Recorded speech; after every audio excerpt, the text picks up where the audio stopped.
은혜는 하나님이 우리에게 주시는 거예요. 할렐루야. 우리는 받는 존재고, 믿음도 하나님이 우리에게 주시는 거고, 우리가 믿음을 가지고 하나님께 영광을 돌리죠. 축복을 주시는 분은 하나님이시고 우리는 받는 존재예요. 그렇기 때문에 무엇인지 은혜, 믿음, 사랑, 축복을 다 받는 거예요. 그래서 은혜 위에 은혜라는 말은 무슨 얘기냐면, 원문을 우리가 정확하게 해석한다면, 하나님이 내게 은혜를 베풀어 주셨는데 말씀을 보고 깨닫고 보니, 십자가의 모든 사랑을 알고 보니, 하나밖에 없는 아들을 이 땅에 보내주신 하나님의 마음을 헤아리다 보니, 그 은혜가 나에게 점점점 커져가고 크게 느껴진다, 그 뜻이에요. 할렐루야. 점점점 나에게 있어서 하나님의 은혜가 커져간다. 믿음이 점점점 자라간다. 그래서 하나님의 은혜와 믿음을 가지고 하나님께 영광을 올려드린다라는 거죠. 그렇다면 나에게 있어서 은혜가 커지고 믿음이 커진다면, 내 입장에서는 하나님이 나에게 은혜를 주셨는데 그걸 깨달아야 그렇게 아는 거지, 믿음을 내가 받고 영광을 돌려봐야 아는 거지, 그것을 받지 않고 내 실생활에, 내 삶에 그것을 깨닫지 못한다면, 아무리 우리에게 은혜를 주시고 믿음을 주시고 축복을 주셔도 우리는 알 길이 없다라는 거죠. 다른 사람이 나를 사랑하고 다른 사람이 내게 뭔가 좀 좋은 마음이 있다고 하는데 표시를 해야 알지요. 표시는 말로 할 수도 있고, 물질로 할 수도 있고, 행동으로 할 수 있고, 제스처로 할 수 있고, 바디랭귀지로 할 수가 있어요. 여러 가지로 할 수가 있어요. 느끼게끔 해줘야 된다는 것입니다. 하나님은 우리를 하나님의 은혜와 사랑과 믿음을 느끼게끔 해준 게 뭐냐? 가장 확실한 게 독생자 예수를 이 땅에 보내주신 거예요. 그것이 가장 확실하다 그랬어요. 예, 확증하셨다. 아들을 보내주셔서 우리를 구원해 주신 게 가장 확실한 증거다. 그러면 그분을 우리가 믿고 깨닫고 많이 그분을 묵상하면 우리는 그분을 닮아가면서 하나님의 은혜가 점점 커져가는 것을 느낄 수 있다. 3주째 우리 대림절을 맞이하고 있고, 다음 주는 성탄절입니다. 사랑하는 성도 여러분, 하나님의 은혜가 점점 여러분에게 커져갈 수 있기를 주의 이름으로 축원합니다. 믿음이 자라갈 수 있기를 주의 이름으로 축원합니다. 하나님의 사랑이 여러분에게 부음받을 수 있기를 주의 이름으로 축원합니다. 하늘의 빗방울을 딱 모으려면 여러분, 이렇게 컵이 있어도 이렇게 뚜껑이 닫혀져 있으면 절대 이게 아무리 비가 많이 와도 쏟아져도 이제 컵에 들어갈 수가 없죠. 예, 빗물을 받으려면 문을 이렇게 열어요. 뚜껑을 열어서 이 지역에 떨어지는 것이 일리 계속 들어가서 모아지는 거잖아요. 마음을 활짝 여시고 하나님께서 폭포수와 같이, 장마비와 같이 쏟아 부어주시는 주님의 사랑과 은혜와 믿음이 충만하시기를 주의 이름으로 축원합니다. 준비되는 것만큼만 은혜를 받는 거예요. 하나님의 사랑과 능력은 전혀 변함이 없어요. 그분 전지전능하시고요, 못할 것이 없어요. 줄 걸 다 주실 수 있는 분이에요. 믿음으로, 마음으로 준비한 만큼만 은혜를 받는 거예요. 비전교회 성도들이 가장 큰 은혜와 사랑과 축복을 받는 우리 모두가 될 수 있기를 주의 이름으로 축원을 드립니다. 할렐루야. 그런데 하나님을 마음속으로 거부하는 사람이 있어요. 예수님을 영접하지 않는 사람이 있어요. 그리고 예수님을 믿지 않는 사람의 마음에는 세 가지 특징이 있어요. 첫째, 인생의 허무함을 느끼며 삽니다. 제 아무리 열심히 산다 할지라도 하나님 믿지 않고 예수 믿지 않고 마음속으로 하나님을 거부하고 하나님을 싫어하면 반드시 인생의 허무함을 느끼게 있습니다. 우리 마음에는 하나님이 자리해야 될 곳이 있어요. 그분이 꼭 오셔서 좌정하셔야 돼요. 할렐루야. 그분 없으면 절대 우리는 행복할 수가 없어요. 죽기 전에 다 두려워서 떨고 죽을 수밖에 없어요. 그래서 인생에 허무함을 느끼는 거예요. 채워지지 않는 거.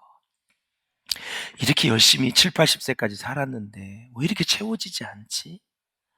그래도 남만큼 있을 만큼 있고 올라갈 만큼 직장에서 승진 다 했고 그리고 벌을 만큼 다 벌었는데, 누릴 만큼 다 누리고 있는데, 자식들도 잘 되고 있는데, 자식들도 출세하고 시집 잘 장가고 사위 잘 들어오고 자부 잘 들어오는데, 도대체 왜 이렇게 채워지지 않지? 하나님만이 채울 수 있는 우리의 영의 세계. 그래서 전도서의 저자 솔로몬이 제가 말씀하신 것들을 다 누렸는데 인생이 헛되고 헛되니 헛되고 헛되도다. 이 진리를 누가 알 수 있을까요, 여러분? 이 진리를 학생 때부터, 어린아이 때부터, 청년 때부터 깨닫고 살아야 된다라는 거죠. 인생은 하나님 없이 살면 절대 헛되다, 허무하다라는 사실을 알아야 된다라는 사실이죠. 할렐루야. 조금 더 덜 벌면 어때요? 조금 늦게 승진하면 어때요? 예? 조금 늦게 장가가고 시집가면 어때요? 아무 상관없어요. 혼자 살면 어때요? 내 안에 예수로 가득 차 있느냐? 예수님이 내 마음에 지금 주인이 되고 있느냐? 중요한 거죠. 두 번째는 빛이 없는 어둠 속에서 방황하는 인생의 모습을 보일 수 있다. 하나님을 싫어하는 것, 로마서 1장에 보면은 사람이 마음에 하나님 두기를 싫어한다 그랬어요. 죄인은 하나님을 마음에 모시는 걸 싫어해요, 여러분. 그렇기 때문에 세상 사람들에게 큰 기대를 하면 안 돼요. 사랑하는 여러분, 죄에 매여서 어둠에 눌려 있는 사람은 그 사람 역시 진리를 싫어합니다. 이유는 뭔가 하니 진리가 자신의 양심을 찌르기 때문에 그랬습니다. 이 빛의 속성은 밝게 비추는 거죠. 밝게. 여러분 이제 요한복음 1장이나 요한복음의 말씀을 들을 때 빛이 있는데 시작. 참빛 곧 세상에 와서 각 사람에게 비추는 빛이 있었나니. 이 빛을 얘기할 때는 예수님을 생각해야지 이 전기불, 햇빛 이런 거 생각하면 안 돼요. 미리 말씀을 드려요. 빛은 예수님을 얘기하는 거예요. 참 빛이 예수님이 세상에 오셔서 어둠을 몰아내고 환하게 밝히셨습니다. 빛은 감추인 것을 싹 드러내게 합니다. 제가 이렇게 빛에 딱 창가에 그 스며드는 빛을 보고 딱 봤더니 먼지가 얼마나 많은지. 그런데 그 빛이 없었을 때는 먼지가 있는지 없는지 몰랐어요. 그래 동력에서 딱 햇빛이 비칠 때 창가에 비치는 보니까 먼지가 엄청나게 많아. 어디나. 야, 그렇구나. 저건 다 우리가 호흡을 하면서 마시는구나. 그러니까 그렇게 깨끗한 환경 속에서도 먼지가 많은데 그렇지 않는 것은 얼마나 여러분 심하겠어요. 다 감추인 것을 드러낸다. 어느 회사나 마찬가지입니다. 정직하고 진실한 직원이 들어오게 입사하게 되면 기존에 좀 더럽고 부정직한 사람들, 이런 사원들은 결사적으로 반대를 합니다. 왜냐하면 부정직한 자신들의 모습이 쉽게 노출될 수 있기 때문에 그래요. 그래서 수단과 방법을 가리지 않고 정직하고 진실한 신입사원을 내쫓기 위해서 여러 가지 모사도 꾸미고 그리고 내적으로 외적으로 계속 퇴사하도록 압력을 가하는 것이 오늘의 현실입니다. 사랑하는 여러분, 우리는 어둠의 세력과 저주와 죽음의 세력에서 벗어나야 됩니다. 사람은 자신의 나쁜 성격과 습관 그리고 자신의 단점과 결점에 대해서 잘 알고 있지만 고치지 못해서 계속 사단의 종노릇을 할 때가 참 많이 있습니다. 사랑하는 여러분, 우리가 하나님의 은혜를 힘입어 산다면 우리의 심령을 무엇으로 채우며 살아야 될까요? 바로 우리의 마음과 영에 하나님의 영광을 채울 수 있기를 주의 이름으로 축원을 드립니다. 하나님의 기쁨을 채워야 될 줄로 믿습니다. 하나님의 능력으로 채워야 될 줄로 믿습니다. 사랑하는 여러분, 우리 안을, 우리 마음을 세상의 것들로 채우면 채울수록 우리의 심령은 더 부패해져요. 더 썩어져 갈 수밖에 없고 더 추하게 될 수밖에 없다라는 사실이에요. 하나님, 내게 은혜를 더하여 달라고, 예수의 생명의 빛으로 나에게 채워달라고 그렇게 기도하시면 하나님께서 축복해 주실 줄로 믿습니다. 다윗이 여러분 그 마음속에 하나님으로 가득 채운 사람이 아주 우리에게 본을 보여주고 있어요. 여러분 시편 23편을 한번 4절까지 보시겠습니다. 시편 시작. 여호와는 나의 목자시니 내게 부족함이 없으리로다. 그가 나를 푸른 풀밭에 누이시며 쉴만한 물가로 인도하시는도다. 내 영혼을 소생시키시고 자기 이름을 위하여 의의 길로 인도하시는도다. 내가 사망의 음침한 골짜기로 다닐지라도 해를 두려워하지 않을 것은 주께서 나와 함께 하심이라. 주의 지팡이와 막대기가 나를 안위하시나이다. 아멘. 다윗은 전지전능하신 하나님, 살아계신 하나님을 찬양하고 있고 그분께 지금 지배를 받고 있고 하나님으로 가득 채우고 주의 영으로 채웠어요. 그러니까 나의 인생을 부족함이 없게 만들어주시는 분은 하나님이십니다. 하나님이십니다.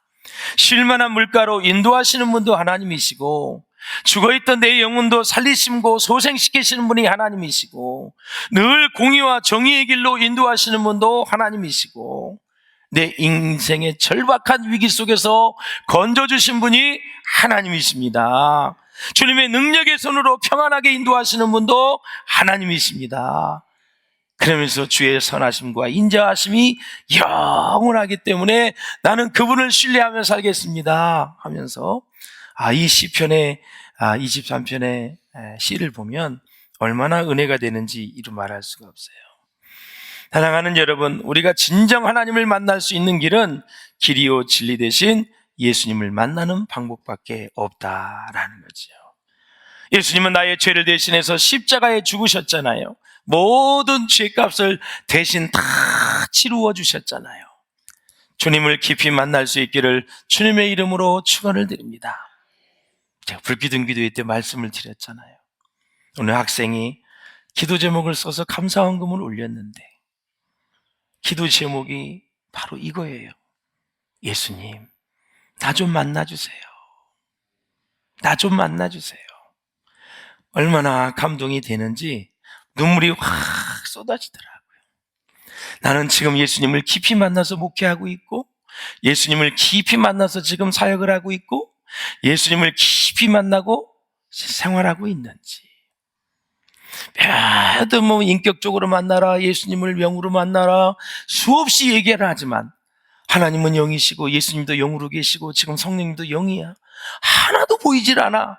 그러니 예수님을 만나고 싶은데 도대체 어떻게 만나는 것이 예수님을 만나는 것인가? 가르쳐 드릴게요. 우리는 인격적인 존재 지정의가 있잖아요. 우리 예수님은 인격적인 분이에요. 성경은 성령의 감동으로 됐다 그랬어요. 그래서 예수님을 만나면 주님 성령이 임재 가운데 말씀을 읽게 하시고 있는 중에 깨닫게 하시고 예수님을 느끼게 하여 주시옵소서. 이렇게 하면 만나게 되는 거예요. 이게 성령의 감동으로 된 책이에요. 말씀이에요. 로고스 1장 1절에 보면 태초에 말씀이 계시냐 로고스예요. 로고스가 여러분 말씀이라 그랬어요. 말씀이 예수라 그랬어요. 그러하기 때문에 이 말씀을 성령이 임재 가운데 읽게 되면 깨달아지게 되고 우리가 인격적으로 주님을 말씀을 통해서 만나는 거예요. 자, 누가 나에게 편지를 썼는데 이것을 편지의 내용이 그 사람이 마음을 실어서 사랑을 실어서 편지를 썼어요. 그럼 제가 이걸 읽어요. 그러면 나를 사랑하는구나, 나에게 관심이 있구나 이렇게 느끼면 그 편지를 통해서 교제가 이루어지는 거예요. 옛날에 펜팔 많이 안 하셨나요? 여러분, 우리 때는 많이 했잖아요.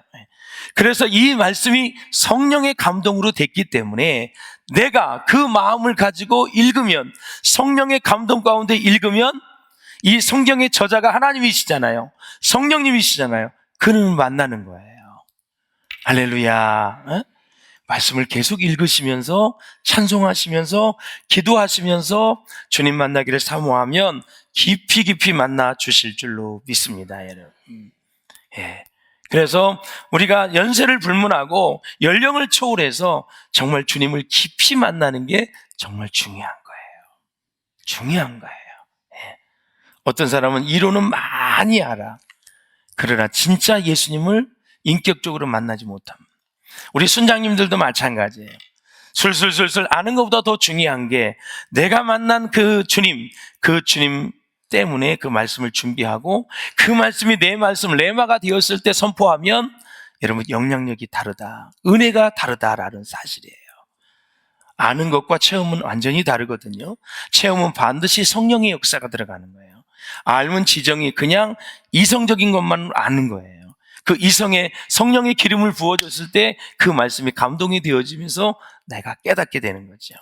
할렐루야. 왜 전쟁을 두려워할까요? 왜 말기암 선포를 받고 선고를 받으면 두려워할까요? 죽기 때문에 그렇습니다. 죽기 때문에. 예? 죽음 이후에 사후의 세계를 알고 천국을 확신하는 사람은 절대 죽음을 두려워하지 않습니다. 자, 요한복음 1장 4절을 한번 읽어보세요. 시작.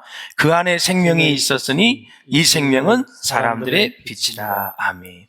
예수님 안에 생명이 있는 것입니다. 그러니까 예수님을 영접하고 예수님을 내가 믿으면 그 생명이 내 안에 임하게 되는 거죠. 그 죽었던 영을 살리는 거예요. 살아있는 존재가 됐고, 그래서 하나님이 흙으로 사람을 만드시고 생기를 부었다 그랬어요. 그래서 사람이 된지라 그랬어요. 이게 뭐냐? 생영, 살아있는 영적 존재라는 거예요. 그런데 살아있는 영적 존재인데 하나님이 먹지 말라는 선악과를 따먹음으로 인해서 불순종의 영이 임했고, 그래서 죄를 지어서 살아있음이 사라진 거예요. 그냥 영적 존재에 있는데 죽은 영적 존재가 된 거예요. 죽어 있었던 우리의 영이 예수 그리스도를 믿음으로, 내 죄를 대신 치러주신 예수님을 믿음으로 생명이 내 안에 들어와서 죽어 있던 영이 살아나서 그때부터 영생이 시작된 거예요. 아무리 이제 죽어도 우리는 천국에 갈 수가 있는 거죠. 왜? 살아있는 영적 존재로, 주님을 믿는 존재로 살아가고 있기 때문에 그렇다라는 거죠. 할렐루야. 참 정말 제가 고1 때 그렇게 성령의 불을 받고 예수님을 만났잖아요. 참 신비해요. 저는 그때 정말 체육을 할 건지 공부를 할 건지 고민을 엄청나게 많이 했었어요. 그러면서 미래를 어떻게 준비할까, 어떻게 살아갈까, 어떻게 해서 그냥 성공할까, 출세할까, 막 이런 거. 우리 선배님이 와서 말하기는 뜻이 있는 곳에 길이 있다고 얘기해 줬는데, 그러면 미래를 열심히 준비하라, 공부하라 막 얘기해 주잖아요. 그런데 공부를 할 건지 운동을 할지 선택을 해야 되잖아요. 그런데 제가 성령의 불을 받고 보니까 이제는 그게 문제가 아니라 뭐가 깨달아지냐면, 사람은 죽는구나, 그리고 인생은 짧구나, 막 이런 것들이 깨달아지는 거예요. 그래서 초놈을 아낄 수밖에 없는 거죠. 인생이 짧은 게 깨달아지는 거예요.